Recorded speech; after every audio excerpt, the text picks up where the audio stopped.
We know that diets aren't great for us, but even if you have given up on diets, could you still be dieting accidentally? That's what we're going to talk about today.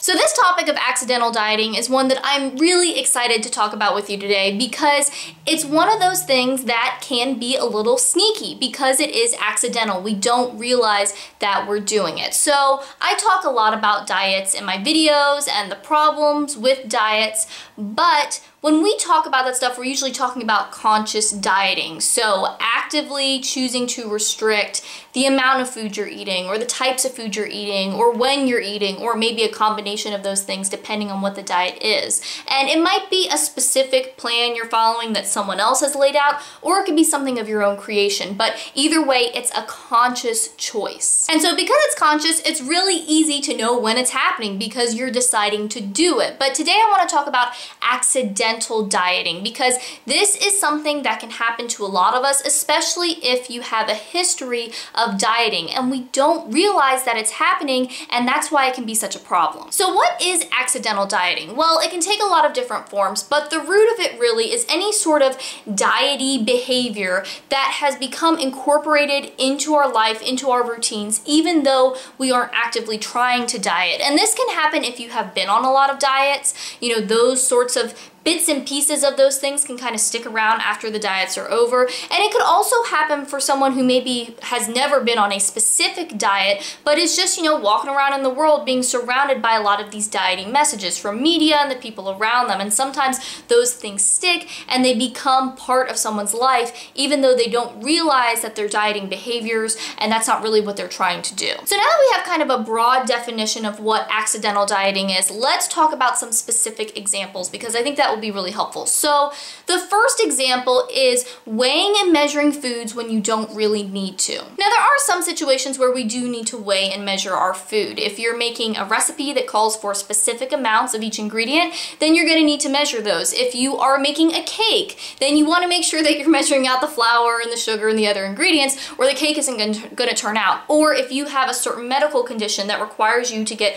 certain amounts of different things, then you might need to weigh or measure them. But for the most part, with most of our eating, weighing and measuring isn't required, and instead it's something that is a part of a lot of diets to control the amount of food that we eat with these external guidelines rather than what our body is actually telling us. So maybe you measure the amount of yogurt that you put in your bowl for breakfast in the morning, or maybe you measure the amount of rice that goes on your plate at dinner time. And the measuring yogurt thing is actually something that I did personally for a long time after I was done with dieting. For whatever reason, that one thing just stuck and it just became part of my routine and what I did, and I didn't even realize it. And then one day it just kind of hit me like, why am I measuring this? I don't weigh or measure anything else that I eat. Why do I do this with the yogurt? And why couldn't I just use yogurt like I do any other food, put it in my bowl, put the amount that I think I need and just kind of eyeball it. And then if it's not enough and I need more, I can always go back and get more. And if it ends up being too much and I feel full and I'm satisfied and I don't want any more and I have some left over in my bowl, I could just pop it in the fridge and save it, to have for a snack later or to have it as part of my lunch. And this whole weighing and measuring thing, I think, can really kind of stick to foods or meals that we have often because those things are already part of our routine. We do it all the time, and so the weighing and measuring has just kind of become lumped in with that and become a part of it. But once you know about it, then you can see it, you can recognize it, and you can work on it. Another way you can accidentally diet is using appetite suppressants to restrict your food intake. So this might be something like drinking water instead of eating when you're hungry, or drinking coffee, or drinking tea, or chewing gum, or any of these other little tips and tricks that people use when they're dieting to limit the amount of food they're eating even though they're hungry. So look out for those things too. And that's not saying that,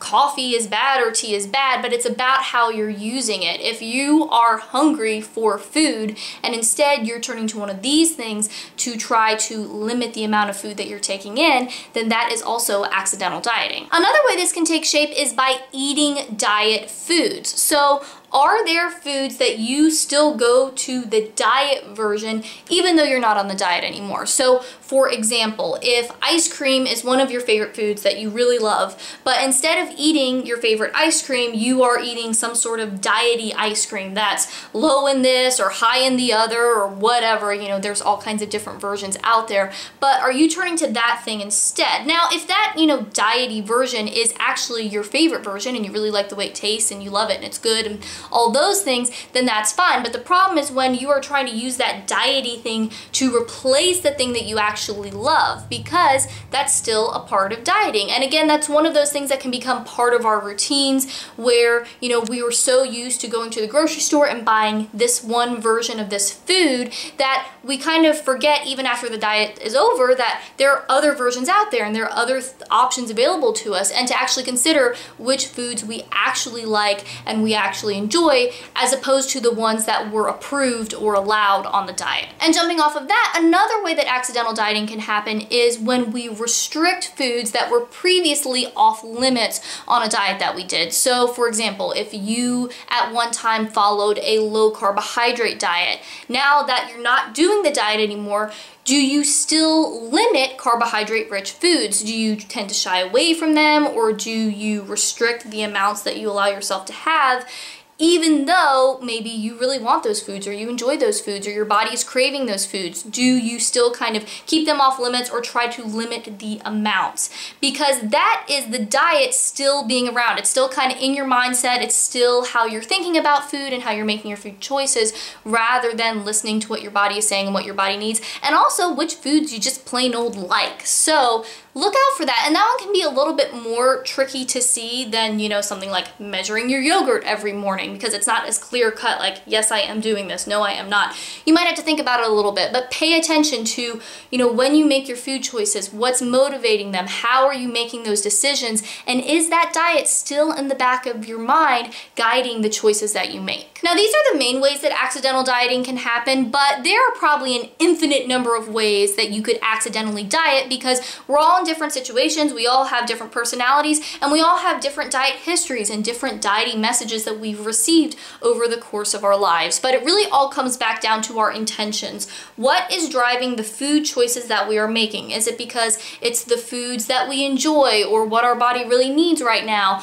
or the foods that we know make us feel good, things like that? Or is it some sort of diet, some set of rules that's dictating what you eat? So just something to think about, something to reflect on. And if you have any questions about this or any comments about it, definitely leave those in the comments below. And if you happen to be new here and you want more healthy eating tips and nutrition info and videos like this one, then make sure that you subscribe, because eating healthy and living a healthy lifestyle really doesn't have to be complicated, and I want to show you how to do it. And if you want to watch some more videos, I will have a couple linked over here that you might like. Thanks for watching. I hope you're having a great day, and I'll talk to you next time.